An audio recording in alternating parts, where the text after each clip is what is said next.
Hello friends, आज का अपना टॉपिक है डेंगू। चलिए देखते हैं। Dengue is an acute viral infection caused by the dengue virus. इसमें 1 2 3 4 ये इसके सीरोटाइप होते हैं, which belong to the Flaviviridae family. यानी ये जो होता है वही अक्यूट वायरल इन्फेक्शन डिजीज़ है जो डेंगू वायरस से होता है, जो स्पेशली अडीज अजिप्टी से होता है एंड ये फ्लेविविडाई फैमिली से बिलोंग करता है। इसके वेक्टर की बात करें तो transmitted by the bite of an infected Aedes aegypti mosquito. Day bite, ये दिन में बाइट करता है। मलेरिया वाला नाइट में करता है, ये दिन में करता है। एंड इसका इंक्यूबेशन पीरियड होता है वो 3 से 14 दिन का होता है। कॉमनली इसको 4 से 7 दिन बोल सकते हैं। यानी ये जो डेंगू है ना, ये एक वायरल बीमारी है जो कि फ्लेवी वायरस जो होता है उसकी फैमिली से बिलोंग करती है। और इसका जो मेन कैरियर है ना वो एडिज अजिप्टी मच्छर होता है जो दिन में काटता है। और एडिज अजिप्टी मच्छर है ना, ये साफ पानी में पनपता है, इसलिए प्रिवेंशन में अपन वाटर कंटेनर को कवर करने के लिए इसमें कहा जाता है। और इसमें ना ये सेकंड है ना, ये सबसे ज़्यादा डेंजर होता है इसमें। और फर्स्ट है ना, ये एक बार होने के बाद में ये दोबारा नहीं होता है इसका फर्स्ट वायरस। और जब ये फर्स्ट हो जाता है ना एक बार, तो ज़िंदगी में दोबारा नहीं होता। और ये 2-3 महीने तक ये बाकी की भी थोड़ी उनकी होने की जो प्रोबेबिलिटी है उसको कम कर देता है, लेकिन ओनली 2-3 महीने के लिए ये कम करता है। और बाद में लेकिन है ना, बाद में अगर कभी उसको डेंगू होगा ना, यानी उसका भाई अगर ये डेंगू 2 आ गया ना वायरस, ये इसका सीरोटाइप 2 आ गया ना इसका, तो ना ये इसको फिर उसकी मदद करने लग जाएगा अंदर घुसने में, फिर सारे सिम्टम लाने में, फिर है ना। तो तभी बोलते हैं ना कि पहली बार होता है वो इतना खतरनाक नहीं होता, लेकिन दोबारा जब होता है ना तो वो ज़्यादा खतरनाक होता है। दोबारा अटैक होता है ना इसका, डेंगू जब दोबारा होता है ना तब। इसके क्लिनिकल मैनिफेस्टेशन की बात करें तो इसकी 3 फेज होती हैं। इसमें पहली फेज होती है वो फेब्राइल फेज होती है, दूसरी क्रिटिकल होती है और तीसरी कन्वल्जेंट फेज होती है। इसकी जो पहली फेज होती है फेब्राइल फेज, ये 2 से 7 दिन तक होती है। इसमें क्या होता है, हाई ग्रेड फीवर होता है, यानी 104 फ़ारेनहाइट तक इसमें फीवर होता है। और इसमें रेट्रो और बीटल इसमें पेन होता है, यानी आँखों के पीछे यहाँ पे दर्द होता है उनमें।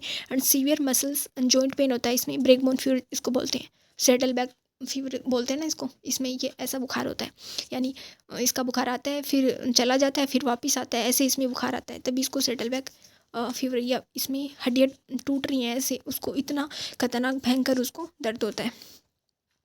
इसकी ना, इसकी जो ये फेब्राइल फेज है ना, इस फेज के अंदर इसमें वायरस ब्लड में ना तेज़ी से अपनी संख्या बढ़ाता है, और जिसे अपन वीरेमिया कहते हैं। इसमें जब वायरस है ना बॉडी की सेल पर हमला करता है ना, तो शरीर का डिफेंस सिस्टम है ना वो एक्टिव हो जाता है, यानी उसमें एक्टिव होता है तो उसमें पायरोजन रिलीज होता है, पायरोजन रिलीज करता है जो हाइपोथैलेमस को बुखार बढ़ाने का एक सिग्नल देता है। और हाइपोथैलेमस उसमें फिर क्या हो जाता है, बुखार होता है इसमें ना। हाइपोथैलेमस को सिग्नल मिल जाता है ना इसकी वजह से, डिफेंस सिस्टम की वजह से, तो इसमें फिर ये फेज चलती है। अगली है इसमें क्रिटिकल फेज। क्रिटिकल फेज में क्या होता है, ये सबसे डेंजरस फेज होती है। ये जो क्रिटिकल फेज होती है ना, ये सिर्फ 24 से 48 घंटे के लिए होती है। जैसे ही बुखार उतरता है ना, यानी 3 से 7 दिन के बीच में ये कभी भी हो सकती है। तो अक्सर लोग सोचते हैं कि बुखार उतर गया है तो पेशेंट ठीक हो गया है, लेकिन ये उनकी सबसे बड़ी गलती होती है, क्योंकि वायरस है ना, वायरस और एंटीबॉडी की लड़ाई के कारण उसमें जब इनके बीच की लड़ाई होती है ना, वायरस की, डेंगू वाले वायरस की और एंटीबॉडी की, तो उसमें ब्लड की कैपिलरीज है ना, उसमें छोटे छोटे छेद हो जाते हैं। अब ना कैपिलरी के अंदर जो प्लाज्मा है ना वो बाहर निकल कर है ना पेट में, या मतलब अब्डोमेन में, या फिर लंग्स के अंदर आ जाता है, जिससे उसमें एसाइटिस या फिर उसमें प्लूरल फ्यूजन भी उसमें होता है।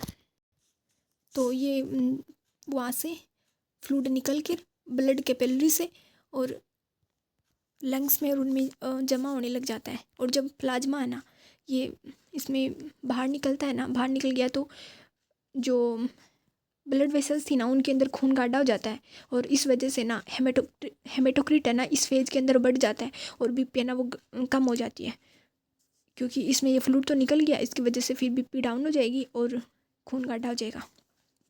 ठीक है, इस फेज में होता है। अगली है इसमें कन्वल्जेंट फेज। कन्वल्जेंट फेज में क्या होता है, इस फेज को रिकवरी फेज बोलते हैं, है ना। इसमें फ्लूइड है ना वापस रीअब्जॉर्ब होने लग जाता है।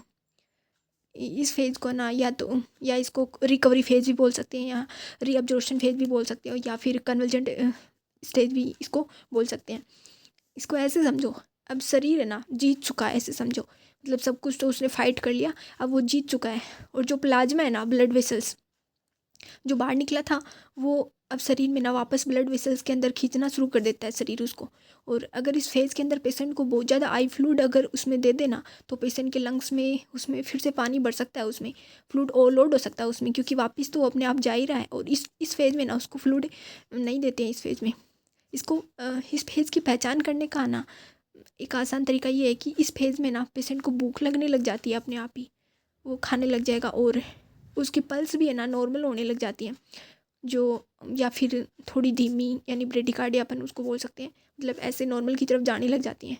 और उसमें ना इस फेज़ के अंदर है ना उस पेशेंट की बॉडी के ऊपर है ना सफ़ेद धब्बों वाले लाल चकत्ते बनने लग जाते हैं। इसको अपन इसमें हर्मन रेसेस बोलते हैं ना, स्पेशली इसमें डेंगू के अंदर हर्मन रेसेस देखने को मिलते हैं इस स्टेज के अंदर। इसमें ना इसे फिर क्वेश्चन ऐसे आता है इसका, ऐसे बोलते हैं कि white island sea of red कौन से स्टेज में देखने को मिलता है, ऐसे बोला जाता है इसमें। यानी सी ऑफ रेड मतलब लाल रंग का समुंदर, यानी पूरी स्किन है ना इसके अंदर, पूरी बॉडी, पूरी स्किन है ना उसकी, पूरी बॉडी की वो लाल हो जाती है। और वाइट आइसलैंड का मतलब यहाँ पे सफ़ेद रंग के टापू, यानी बीच बीच में उसमें सफ़ेद धब्बे दिखने लग जाते हैं इस स्टेज में। इसको ही अपन हरमन साइन बोलते हैं। ये ना इसलिए हो रहा है क्योंकि इस रिकवरी के टाइम में है ना शरीर में एंटीबॉडी जो इम्यून सिस्टम एक्टिव रहता है इस रिकवरी में, है ना। और जिससे ना ब्लड वेसल्स में ब्लड फ्लो बढ़ने लग जाता है और स्किन लाल हो जाती है। ब्लड फ्लो बढ़ेगा तो वो लाल हो जाएगी, लेकिन है ना कुछ हिस्सों में नॉर्मल रहता है और कुछ हिस्सों में ये बढ़ जाता है। तो जिस हिस्सों में ये नॉर्मल रहता है ना, वहाँ पे सफ़ेद धब्बे दिखने लग जाते हैं। ऐसे समझो कि लाल टी शर्ट पहन रखी है किसी ने रेड कलर की, और उसमें सफ़ेद सफ़ेद धब्बे दिख रहे हैं ना, ऐसा ही इसमें हरमन साइन होता है। इसमें diagnosis and gold standard test की बात करें तो इसमें NS1 एंटीजन है ना, वो बेस्ड होता है अर्ली डायग्नोसिस करने के लिए। ये पहले दिन से लेकर 5वें दिन के बीच में किया जाता है। एंड बाद में IgM या फिर IgG एंटीबॉडी इसमें देखते हैं आफ्टर 5 डेज़ के बाद में। देखो इसमें क्या होता है, NS1 एंटीजन है ना, ये टेस्ट अर्ली स्टेज में करते हैं, यानी बुखार के जो पहले 1 से 5 दिन के अंदर अंदर इसको किया जाता है इस टेस्ट को। NS1 एंटीजन एक प्रोटीन है जो कि डेंगू वायरस खुद बनाता है। जब वायरस है ना बॉडी में फैल रहा होता है ना, यानी फेब्राइल स्टेज के अंदर जब ये फैल रहा होता है, तब ये टेस्ट है ना सबसे सटीक आता है। इसे गोल्ड स्टैंडर्ड माना गया है। तो शुरुआत के दिनों में बीमारी का कन्फर्म करने के लिए इसमें ये करते हैं NS1 एंटीजन टेस्ट।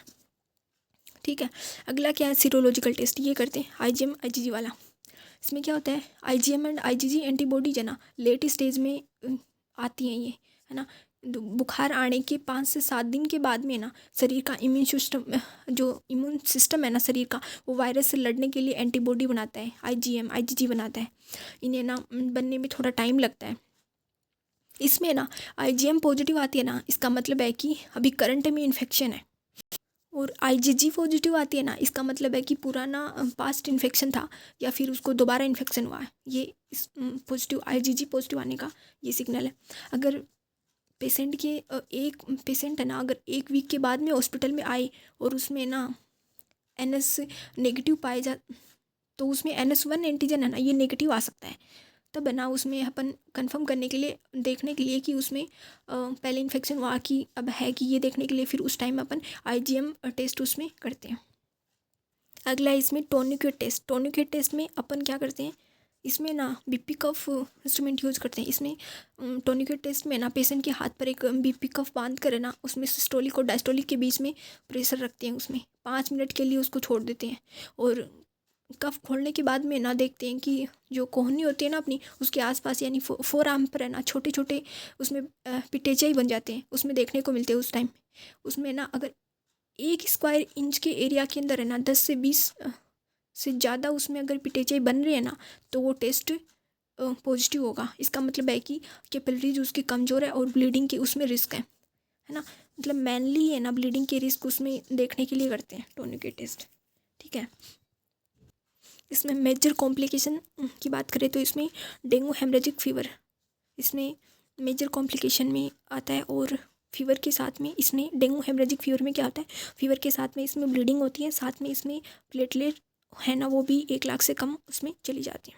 दूसरा कॉम्प्लिकेशन है ना इसका DSS है, यानी डेंगू शॉक सिंड्रोम है। इसमें क्या होता है, डेंगू हेमरेजिक फीवर के तो सारे सिम्टम इसमें आते ही हैं, यानी इसमें उसमें क्या था, उसमें प्लेटलेट्स डाउन जा रही थी और उसमें बुखार था और उसमें ब्लीडिंग भी हो रही थी, वो सारे तो आएंगे ही। और उसके साथ में इसमें हाइपोवोलेमिक शॉक भी होने लग जाएगा इसमें ना, फिर उसको फ्लूइड देते हैं, शॉक होता है तो। And nursing management and priority intervention कैसे करेंगे इसमें, अवॉइड करना है एस्प्रिन को, NSAID को, ये आइबुप्रोफेन वगैरह इसमें अवॉइड करनी होती है, क्योंकि है ना ये क्या करती हैं, ये प्लेटलेट्स इसमें ऑलरेडी डाउन चल रही होती हैं और ये प्लेटलेट के फंक्शन को रोकती हैं और ब्लीडिंग के रिस्क को और ज़्यादा बढ़ाती हैं, इसलिए इनको अवॉइड करना है।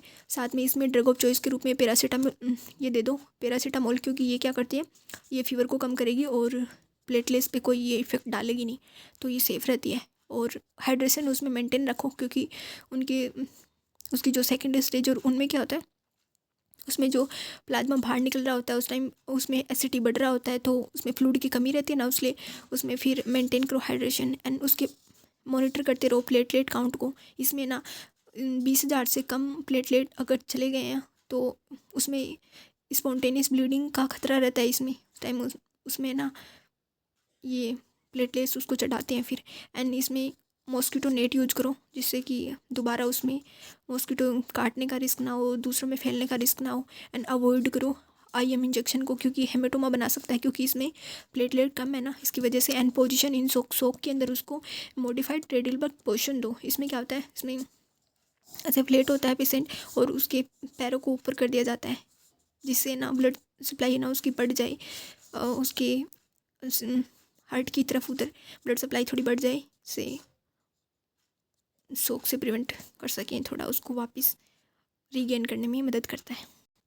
इसके ना हाई हील्ड गोल्डन पॉइंट देखें ना, तो इसमें सेडल बैक फीवर होता है, यानी इसमें बुखार का पैटर्न क्या रहता है, सेडल बैक का मतलब है उसमें आया फिर गया और फिर आया। यानी पहली बार तो उसमें बुखार जब आता है, जब वो जो मच्छर काटता है उसको वो अटैक करता है ना, उस टाइम बढ़ता है, वो खुद बढ़ाता है ना, बाद में वो ठीक हो जाता है। और बाद में आता है जब बॉडी रिएक्ट करती है, उस टाइम उसको वापस से बुखार आता है। और प्लेटलेट्स ट्रांसफ्यूजन है ना इसमें तभी करते हैं जब इसमें जो काउंट है ना इसके प्लेटलेट के, वो 10,000 से कम चले गए, यानी 10,000 से कम है और उसमें कोई सिम्टम नहीं आ रहे हैं, उस टाइम करेंगे। या फिर उसमें 20,000 से कम उसके प्लेटलेट के काउंट चले गए हैं और उसमें ब्लीडिंग भी हो रही है, उस टाइम उसको प्लेटलेट ट्रांसफ्यूज करते हैं। और इसमें ना CBC रिपोर्ट में WBC 20 में कम दिखती है। ठीक है, ये था इसमें। आशा करती हूँ आपको समझ आया होगा। Thanks for watching.